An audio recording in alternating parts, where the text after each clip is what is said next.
आप देख रहे हैं खबर दोपहर और आपके साथ मैं हूं विवेक। और इस वक्त की बड़ी खबर आ रही है दिल्ली से, जहां एक ऐलान हो सकता है। हालांकि सूत्रों के हवाले से यह खबर हमारे पास पहुंची है कि दिल्ली में कर्फ्यू लग सकता है। एक हफ्ते का यह टेन्योर, बड़ी खबर हम आपको स्क्रीन पर दिखा रहे हैं। दिल्ली में आज से एक हफ्ते का कर्फ्यू लग सकता है और 26 अप्रैल तक यह कर्फ्यू लग सकता है। खुद मुख्यमंत्री अरविंद केजरीवाल इसका ऐलान करेंगे। तकरीबन 5 घंटे बाकी है जब मीडिया से मुखातिब होंगे और इस बात को सीएम केजरीवाल खुद कहेंगे कि दिल्ली में आज से एक हफ्ते का कर्फ्यू। हालांकि सूत्रों के हवाले से अभी बड़ी खबर आ रही है क्योंकि दिल्ली में हालात लगातार बिगड़ते जा रहे हैं और ऐसे में उसे कंट्रोल करने के लिए जरूरी है कि वहां पर कर्फ्यू लागू किया जाए और इसकी जो अवधि है वो सरकार इस पर सोचने पर आमादा है। हालांकि जो छनकर खबरें आ रही हैं उसके मुताबिक आज से 26 अप्रैल तक कर्फ्यू लगेगा। सीएम केजरीवाल कर सकते हैं ऐलान।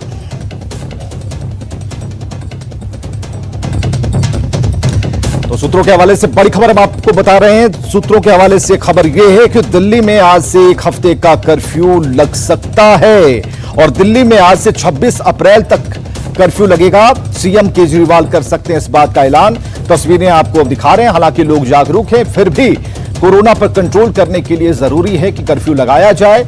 लोग भी यही चाहते हैं कि यह कर्फ्यू लगे। और शैलेंद्र वांगू हमारे साथ सीधे बात करते हैं। शैलेंद्र, दिल्ली में आज से 26 अप्रैल तक कर्फ्यू की बात आ रही है, सूत्रों के हवाले से खबर है, सच्चाई क्या है? देखिए, आपको बता दें कि दिल्ली में जिस तरह के हालात बने हुए हैं और पिछले लगभग 3 दिनों से लगातार 20,000 से ज्यादा केसेस आ रहे हैं और कल 25,500 केसेस सामने आए हैं। और वहीं दिल्ली में जो मेडिकल फैसिलिटीज हैं तो वो कहीं ना कहीं बहुत ज्यादा ओवरस्ट्रेच्ड हैं और खुद दिल्ली के सीएम अरविंद केजरीवाल ने इस बात को माना है कि दिल्ली में ऑक्सीजन की सप्लाई की भी बहुत ज्यादा कमी हो रही है। ऐसे में इस वक्त एक बैठक चल रही थी अरविंद केजरीवाल और दिल्ली के एलजी अनिल बैजल के बीच में, जिसमें माना जा रहा है कि कुछ कड़े फैसलों पर मोहर लगाई जा सकती है। हालांकि आपको याद दिला दें कि इससे पहले जब ऐसी बैठक हुई थी तो दिल्ली में वीकेंड लॉकडाउन की बात की गई थी और मॉल, स्पा ये सब जो है वो 30 अप्रैल तक बंद कर दिए गए थे। लेकिन आज की मीटिंग में बताया जा रहा है कि आज की मीटिंग में इस बात का फैसला लिया जाएगा कि दिल्ली में एक हफ्ते के लिए यानी आज रात 10 बजे से अगले सोमवार सुबह 5 बजे तक ये कर्फ्यू लगाया जा सकता है। अब से कुछ देर में ही अरविंद केजरीवाल, मुख्यमंत्री जो दिल्ली के हैं, वो एक प्रेस कॉन्फ्रेंस करने वाले हैं ऑनलाइन, जिसमें वो इस बात की घोषणा कर सकते हैं। क्योंकि दिल्ली में जिस तरह से केसेस लगातार बढ़ रहे हैं और मेडिकल फैसिलिटीज कम बढ़ रही हैं, हॉस्पिटल्स में बेड्स नहीं बचे हैं, 100 से भी कम आईसीयू बेड्स बचे हैं। तो ऐसे में जाहिर तौर पर मुश्किल समय है दिल्ली के लिए। तो ऐसे में कर्फ्यू लगाकर मेडिकल फैसिलिटीज को रैप अप किया जा सकता है और वहीं संक्रमण को कुछ देर के लिए होल्ड पे डाला जा सकता है। इसकी हालांकि औपचारिक घोषणा अब से कुछ देर बाद अरविंद केजरीवाल कर सकते हैं। चलिए, बहुत बहुत शुक्रिया शैलेंद्र हमसे बातचीत के लिए, तमाम जानकारियों के लिए। तो आज से एक हफ्ते का कर्फ्यू दिल्ली में लग सकता है। इस वक्त की बड़ी खबर हम आपको बता रहे हैं। खुद मुख्यमंत्री अरविंद केजरीवाल इसकी घोषणा कर सकते हैं कि दिल्ली में, दिल्ली को बचाने के लिए, दिल्ली में रह रहे लोगों की जान बचाने के लिए बेहद जरूरी है। लोग जागरूक हैं, लेकिन अगर हम किसी भी नियम, कायदे, कानून की तरफ बढ़ते हैं उसमें पहला कदम यह हो सकता है कि हम कर्फ्यू लगाएं, आवागमन को रोकें, लोगों को जागरूक करें।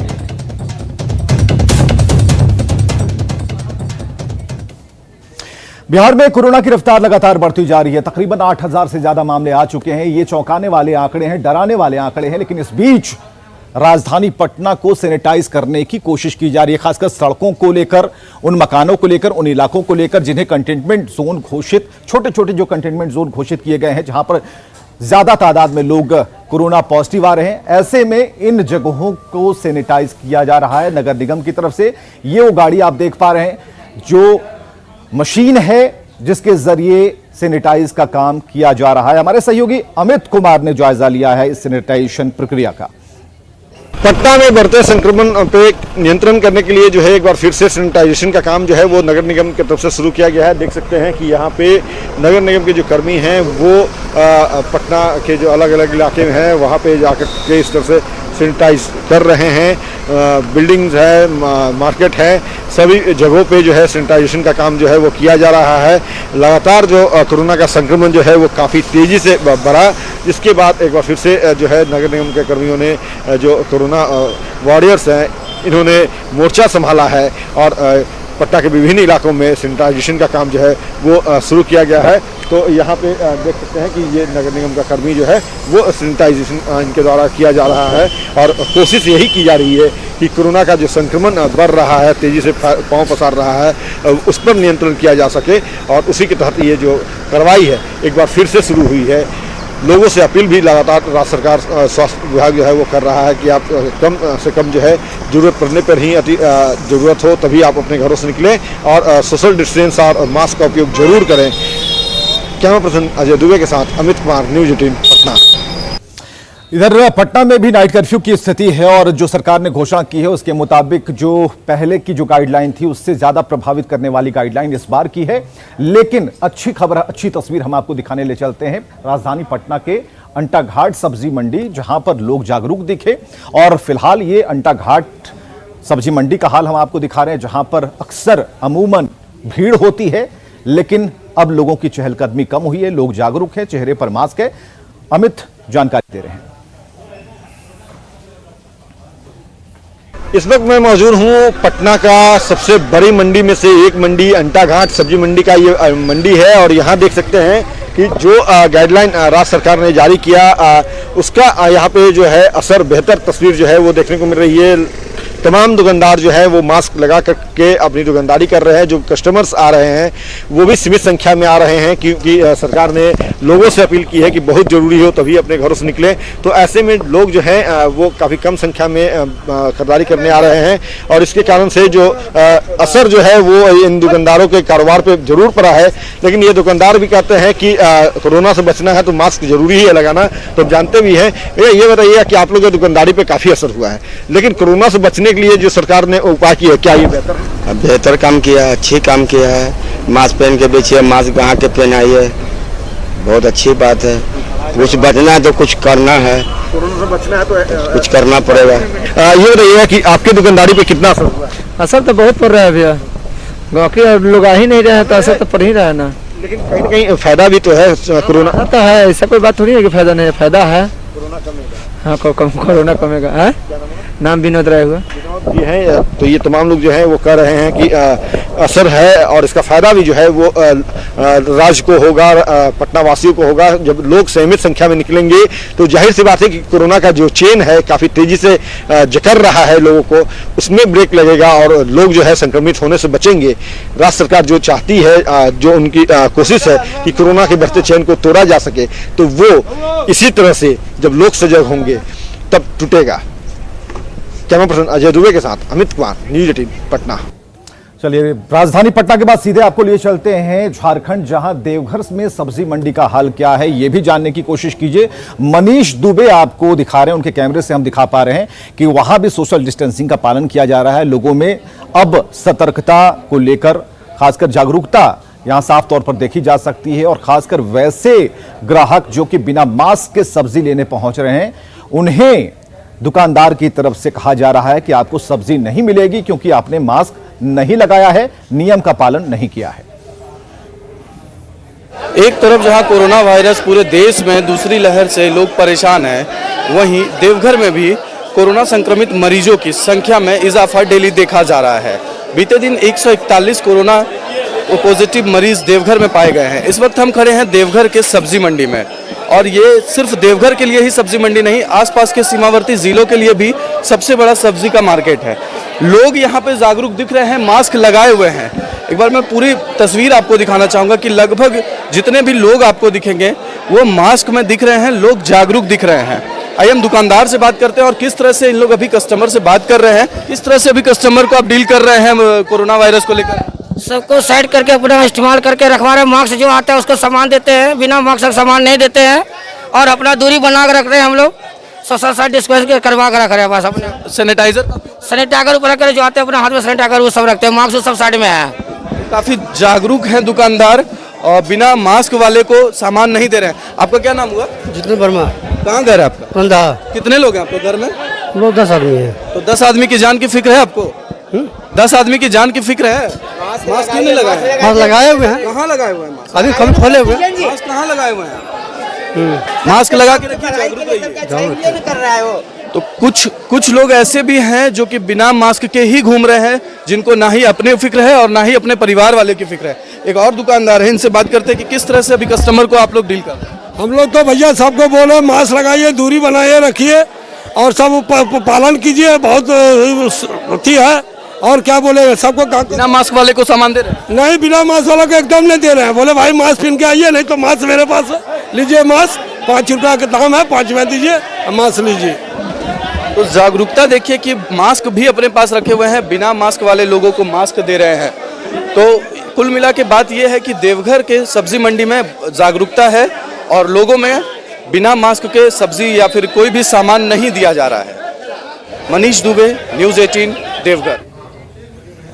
मुख्यमंत्री के इस ऐलान के बाद कि जो लोग बिहारी हैं, बिहार में रहने वाले हैं, अगर वो आना चाहते हैं अपने घर तो जल्द से जल्द लौट आए। ऐसे में मुंबई के क्या हालात हैं, महाराष्ट्र से जो लोग लौट रहे हैं, मजदूर लौट रहे हैं, तमाम लोग लौट रहे हैं, उन्हें कंफर्म टिकट नहीं मिल पा रही। और ये जो भीड़ आप देख पा रहे हैं, ये 3 दिन से टिकट का इंतजार कर रहे हैं। वैसे लोग हैं जो कि मुंबई के स्टेशनों पर, उसके आसपास काफी संख्या में एकत्रित हैं। एलटीटी टर्मिनल स्टेशन पर ये भीड़ की तस्वीर हम आपको दिखा रहे हैं। जो लोग बिहार लौटना चाह रहे हैं, लेकिन इनकी परेशानी बस यही है कि आखिर टिकट कंफर्म इनके पास नहीं है।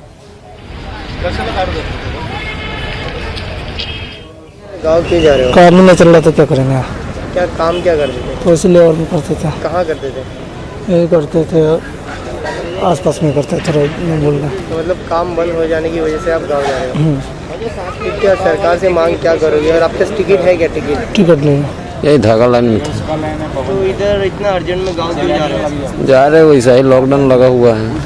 मतलब काम बंद हो गया इसलिए हाँ, गाँव निकल गए? कमाने के लिए आए थे। तो क्या हुआ, लॉकडाउन लग गया इसके लिए? इसके वजह से जा रहे हैं। कहाँ जा रहे हो? गांव जा रहे हैं। तो इधर क्या काम कर रहे हो? इधर क्या धागा लाइन में। टिकट मिला है आपको? टिकट मिला है। चलिए राजधानी पटना से खबर आपको दिखाते हैं। ये रजनीश की रिपोर्ट है, जहां जो अस्पताल है उसमें जो नर्सें काम कर रही हैं, उनके ऊपर कितना कह सकते हैं कि सभी लोगों की जान की हिफाजत भी है, लेकिन इनकी अपनी ड्यूटी है। और राजधानी पटना का एक अस्पताल है LNJP, और इस अस्पताल में जो महिला नर्स हैं वो अपने परिवार की देखभाल के साथ यहां भी मरीजों को ठीक करने में लगी हैं। और सबसे खास बात है कि कुछ नर्सें ऐसी हैं जिनके घर में उनके पति खुद कोविड के शिकार हो चुके हैं, पॉजिटिव हैं, बावजूद इसके उन्हें आइसोलेशन में बेहतर व्यवस्था देकर ये अपनी ड्यूटी निभा रही हैं। कोरोना काल में जहां हर किसी को संक्रमण का डर सता रहा है, वहीं अस्पताल की नर्सें बखूबी से अपनी ड्यूटी निभा रही हैं। राजवंशी नगर लोकनायक जयप्रकाश नारायण में जो नर्सें हैं इस वक्त देख सकते हैं ड्यूटी पर मुस्तैद हैं और सुबह में वक्त पर अस्पताल पहुंच जाती हैं, शाम में फिर ड्यूटी के बाद घर लौट जाती हैं। लेकिन कितनी बड़ी चुनौती है कि अस्पताल में ड्यूटी करने के बाद इन्हें घर पर जाना पड़ता है, छोटे बच्चे होते हैं, परिवार है और महिलाओं की जो जिम्मेवारी होती है वो भी ये निभाते हैं। जाहिर है कोरोना वॉरियर्स की भूमिका लगातार अदा कर रही है। पिछले साल भी नर्सों ने पूरी तरह से अस्पताल को संभाला था, इस बार भी चुनौती का सामना कर रहे हैं। टेस्टिंग से लेकर ट्रैकिंग के साथ जो जांच है या वैक्सीनेशन का काम है ये लोग लगातार कर रही हैं, इलाज कर रही हैं। सबसे पहले हम बात करते हैं यहाँ पर जो नर्सें हैं। मैडम क्या लग रहा है, कितनी बड़ी चुनौती है अभी, हालात लगातार भयावह हो रही है, आप लोग अस्पताल आते हैं? स्थिति तो बहुत भयावह है, लेकिन इसमें हम लोग को ड्यूटी करना है, करते हैं, समय से आते हैं, समय से जाते हैं। डर तो लगता है, लेकिन हम ही लोग डर जाएंगे तो फिर बाद बाकी कैसे समझाएंगे। पिछले बार तो हम कोरोना पॉजिटिव भी हो गए थे। हाँ, उसके बाद फिर भी ड्यूटी है तो ड्यूटी करना है, समय पर आना है, समय पर जाना है। परिवार के लोग डरते भी हैं, मना भी करते हैं? मना कभी नहीं किए हैं। उन लोगों को तो कहना है जो ड्यूटी है तो निभाना है, जैसे है। जाते हैं पहले तो अपना वॉशरूम में जाते हैं, उसके बाद फिर अपने परिवार से मिलते हैं। मेरे तो छोटे बच्चे हैं, 1.5 साल का छोटा बच्चा है, उसको देखते हुए भी यहाँ ड्यूटी आके मुझे करनी है और करने के ड्यूटी बाद भी मुझे घर पे भी अपने बच्चों की देखभाल, परिवार की देखभाल करनी होती है। तो उस चुनौती को इस विकट परिस्थिति में भी मैंने एक चैलेंज के रूप में लिया है। भगवान ने ऐसा अवसर दिया है तो ऊपर वाले ही हमें पार करे, ऐसे विश्वास के साथ काम करती हूँ। हम लोगों को, मेरे खुद के हस्बैंड हैं, वो एक हेल्थ वर्कर हैं, अभी एट टाइम पे वो पॉजिटिव हैं और जबकि वो घर में अपने आप को आइसोलेट किए हुए हैं। पॉजिटिव हैं आपके? जी, मेरे husband फिर भी आप ड्यूटी आ रहे हैं? फिर भी हम ड्यूटी आ रहे हैं। हम अपना टेस्ट करवाए हैं, मेरा नेगेटिव पाया गया है, लेकिन हम अपना ड्यूटी कर रहे हैं। हस्बैंड आइसोलेशन मतलब रूम में रह रहे हैं। मेरा एक बच्चा है 2 साल का छोटा, उससे भी हम दूर रह रहे हैं। निभा रहे हैं, किसी तरह इस संक्रमण से लड़के निभा रहे हैं। फैमिली में तो लगता है सबको डर लगा रहता है, अभी हॉस्पिटल जाना ठीक नहीं है, फिर भी अपनी ड्यूटी अपने समय से टाइम से ओवर भी हो जाता है। 5 से 6 7 बजे तक घर जाती हूँ। छोटे छोटे बच्चे भी हैं, 2 साल के, 1 3 साल के हैं, उनको छोड़कर उनसे दूर रहकर भी अपना ड्यूटी निभा रही हूँ। तो वास्तव में जो नर्सें हैं वो कोरोना वॉरियर्स की भूमिका अदा कर रही हैं। जो मरीज हैं उनका इलाज भी कर रही हैं, वैक्सीनेशन भी कर रही हैं, साथ ही टेस्टिंग में भी लगी हुई है। जाहिर है जिस तरह से लगातार हौसला अफजाई कर रही हैं और अस्पताल में ड्यूटी संभाल रही हैं, तो एक आम लोगों के लिए एक संदेश भी है कि आप पूरी तरह से सावधानी बरतिए। जहां भी मौका मिले, जो मजबूर लोग हैं, जो लाचार लोग हैं, उनकी मदद में आप हाथ जरूर आगे बढ़ाइए, ताकि आप भी वॉरियर्स कहलाएं और जो कहीं ना कहीं महामारी है इसको काबू करने में भी सहयोग दें। कैमरामैन मनीष जुनिया के साथ रजनीश कुमार, न्यूज़ 18 पटना। चलिए अगली खबर है पश्चिम चंपारण से, जहां 24 घंटे में 3 मरीजों की मौत हो गई। अब आप पूछेंगे क्यों मौत हो गई? कोरोना से मौत हुई, लेकिन उसकी सबसे बड़ी वजह थी रेमडेसिविर दवा, जो उन्हें उपलब्ध नहीं हो पाई। हालांकि हम आपको बयान सुनाते हैं कि आखिर सिविल सर्जन ने इस पूरे मसले पर क्या कहा।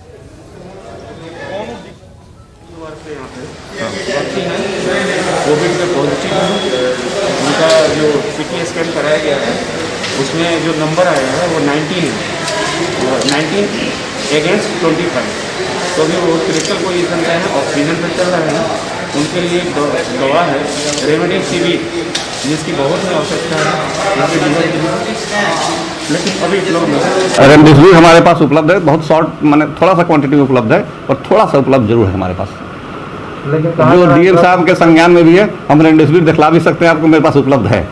पर ये है कि आप कहेंगे क्वांटिटी बहुत पूछना चाहेंगे तो क्वांटिटी तो नहीं बता सकते, पर मेरे पास 5 वायल तो अभी आज कभी भी उपलब्ध है, जो आप चाहें तो आपको मैं दिखला भी सकता हूँ। तो साफ तौर पर यह देखने को मिल रहा है कि आखिर मरीजों का इलाज हो रहा है। सिविल सर्जन ये कह रहे हैं कि हमारे पास दवा की कोई कमी नहीं है, लेकिन आखिर मरीज मर क्यों रहे हैं दवा के अभाव में, उनके परिजन ऐसा क्यों कह रहे हैं, एक बहुत बड़ी बात है।